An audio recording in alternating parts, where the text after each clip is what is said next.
নমস্কার বন্ধুরা, আজ আবার চলে আসলাম আপনাদের কাছে শেয়ার করতে একটা নতুন রেসিপি শুক্তো। তো এখানে আমি শুক্তোর জন্য নানান রকম সবজি যেমন পেঁপে, কাঁচকলা, বেগুন, তারপরে উচ্ছে, লাল আলু আর ঝিঙে এবং সজনে ডাঁটা লম্বা করে কেটে নিয়েছি। আর এখানে রেখেছি সামান্য পোস্ত, কালো সর্ষে এবং সামান্য সাদা সর্ষে আর আদা।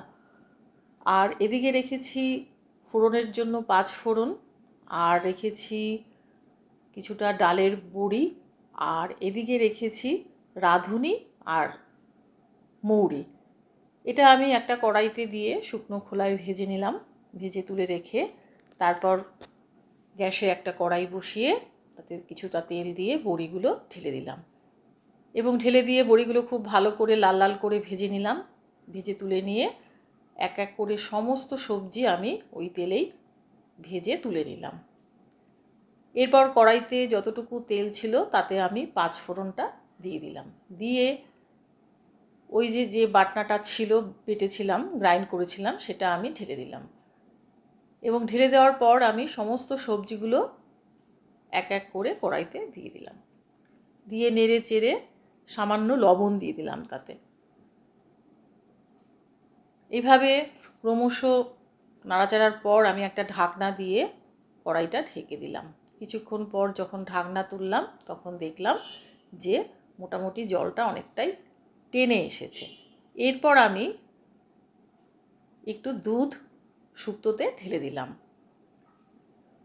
আর আপনারা চাইলে জলও দিতে পারেন, তবে দুধটা দিলে খেতে একটু বেশি ভালো লাগবে। তো এইভাবে ঢেলে দিয়ে নেড়েচেড়ে আমি আবার ঢাকনা দিয়ে 5 থেকে 10 মিনিটের জন্য ঢেকে রাখলাম। তারপর ঢাকনা খুলে দেখলাম মোটামুটি সবজিগুলো প্রায় সেদ্ধই হয়ে এসেছে। তারপর আমি বড়িটা ওই কড়াইতেই ঢেলে দিলাম এবং এরপর আমি কিছুটা চিনিও দিলাম, কারণ শুক্তোতে একটু চিনি ভালো লাগে। আর সেই যে আমার মশলাটা ভেজে রাখা, সেটা আমি গুঁড়ো করে নিয়েছিলাম। গুঁড়ো করে নেওয়ার পর সেটা আমি এই শেষের দিকে ঢেলে দিলাম।